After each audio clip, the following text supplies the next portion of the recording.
আচ্ছা, ইসলামে সপ্তাহের ৭টা দিন কি একই রকম? না, একদমই না। একটা দিন আছে যা বাকি সব দিনকে ছাড়িয়ে যায়। এর গুরুত্ব আধ্যাত্মিক, সামাজিক, এমনকি মহাজাগতিক দিক থেকেও। আর সেই বিশেষ দিনটাই হল শুক্রবার, মানে জুমার দিন। চলুন শুরু করা যাক একেবারে মূল একটা কথা দিয়ে। নবীজি সাল্লাল্লাহু আলাইহি ওয়াসাল্লাম বলেছেন, যে দিনগুলোতে সূর্য উদিত হয় তার মধ্যে সর্বোত্তম দিন হল শুক্রবার। মানে ভাবা যায়, সূর্য যতগুলো দিনের ওপর ওঠে তার মধ্যে সেরা দিনটাই হল শুক্রবার। এই একটা কথাই কিন্তু বুঝিয়ে দেয় এই দিনটার মর্যাদা ঠিক কতটা। আচ্ছা, এই দিনটাকে জুমুয়াহ বলা হয় কেন? এর নামের মধ্যেই কিন্তু এর আসল পরিচয় লুকিয়ে আছে। ইয়াউম আল জুমুয়া এর আক্ষরিক মানে হল একত্রিত হওয়ার দিন বা সমাবেশের দিন। তো নাম থেকেই বোঝা যাচ্ছে এর মূল উদ্দেশ্যটাই হল মানুষকে একসাথে করা। তাহলে চলুন এর উৎস খুঁজে দেখি। উৎপত্তির দিন, এক মহাজাগতিক সূচনা। দেখুন, শুক্রবারের এই গুরুত্ব কিন্তু কোনো সাধারণ সাপ্তাহিক ব্যাপার না। এর শেকড় চলে গেছে মানব ইতিহাসের একেবারে শুরুতে। হ্যাঁ, ঠিকই। শুক্রবার আসলে মানবজাতির শুরুর দিনটাকে চিহ্নিত করে। এটা শুধু ক্যালেন্ডারের একটা পাতা না, এর সাথে সরাসরি জড়িয়ে আছে প্রথম মানব হজরত আদম আলাইহির জীবনের গল্প। বিষয়টা আসলেই অবাক করার মতো। দেখুন, হজরত আদম আলাইহিসসালামের জীবনের সবচেয়ে গুরুত্বপূর্ণ ঘটনাগুলো সবই কিন্তু ঘটেছিল এই শুক্রবারে। যেমন তাকে সৃষ্টি করা হয়েছিল এই দিনে, জান্নাতে প্রবেশ করানো হয়েছিল শুক্রবারে, আবার পৃথিবীতে পাঠানো হয়েছিল এই দিনে। এমনকি তার তওবা কবুল হওয়া থেকে শুরু করে তার মৃত্যু পর্যন্ত সবকিছুই এই একটা দিনের সাথে বাঁধা। তো এই যে মহাজাগতিক একটা শুরু, সেটা আমাদের সাপ্তাহিক জীবনে কিভাবে প্রতিফলিত হয়? চলুন সেই দিকে যাওয়া যাক। সমাবেশের দিন একটি সাপ্তাহিক উৎসব। ইসলামে কিন্তু প্রতিটা শুক্রবারকে একটা ছোটখাটো ঈদ বা উৎসবের মতোই দেখা হয়। এটা শুধুই একটা ছুটির দিন না, বরং এটা হলো আধ্যাত্মিকভাবে নিজেকে রিচার্জ করার আর কিছু বিশেষ ইবাদত করার একটা অসাধারণ সুযোগ।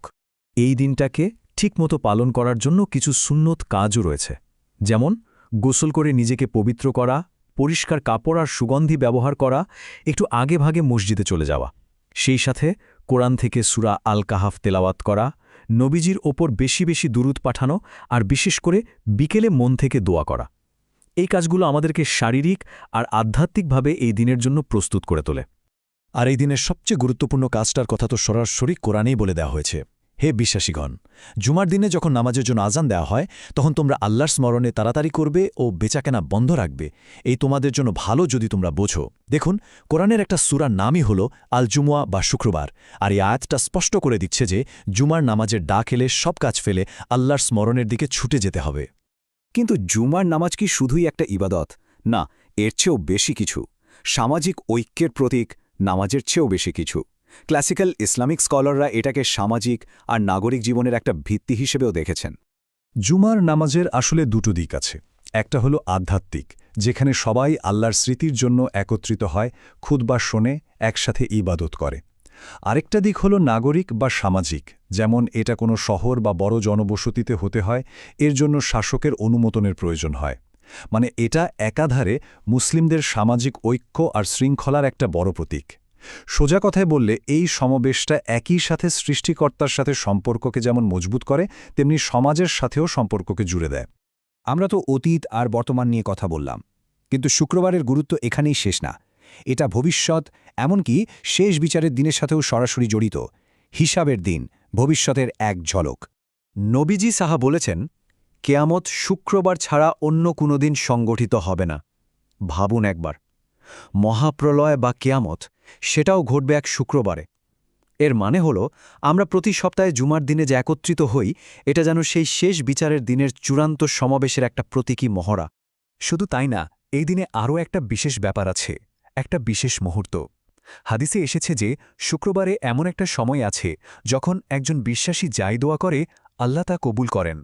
এই দিনের মাহাত্ম্য কিন্তু শুধু এই পৃথিবীতেই সীমাবদ্ধ না, জান্নাতেও এর শ্রেষ্ঠ পুরস্কারটা কিন্তু শুক্রবারের সাথেই জড়িয়ে আছে। জান্নাতে প্রতি শুক্রবারে কি হবে জানেন? জান্নাতের বাসিন্দারা একটা বিশেষ বাজারে একত্রিত হবেন। সেখানে তাদের উপর স্বর্গীয় সুগন্ধি ছড়িয়ে দেওয়া হবে, যার ফলে তাদের সৌন্দর্য আর আকর্ষণ আরও বেড়ে যাবে। আর সবচেয়ে বড় যে পুরস্কার, সেই দিন তারা তাদের সৃষ্টিকর্তা আল্লাহকে দেখার সৌভাগ্য লাভ করবেন। এটাই হলো শুক্রবারের মর্যাদার সর্বোচ্চ শিখর।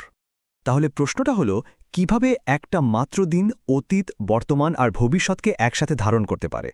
দেখুন, মানবজাতির সৃষ্টি দিয়ে শুরু, এরপর প্রতি সপ্তাহে সমাবেশ আর সবশেষে কেয়ামত এবং জান্নাতের চূড়ান্ত পুরস্কার পর্যন্ত। ইসলামের শুক্রবার আসলে শুধু ক্যালেন্ডারের একটা দিন না, এটা যেন আমাদের পুরো অস্তিত্বের একটা টাইমলাইন।